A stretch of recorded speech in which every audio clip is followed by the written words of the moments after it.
Polícia Nacional Timor-Leste registra o caso durante fulan janeiro to fulan junho, hamutuk ato situ hat nulo resinwalu no agora dadão e ela processo nelar.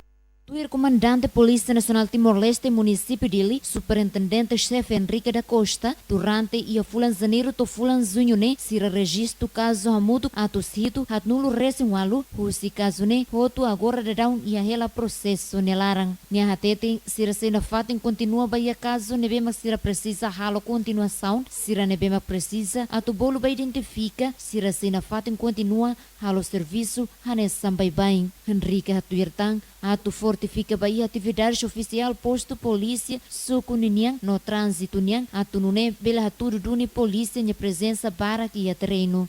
Ia fulan janeiro to ia junho ite caso hamutu ato situ hatmusimalu caso ato situ hatmusimalu husine ia atau ia profissional hal explica ida por ida.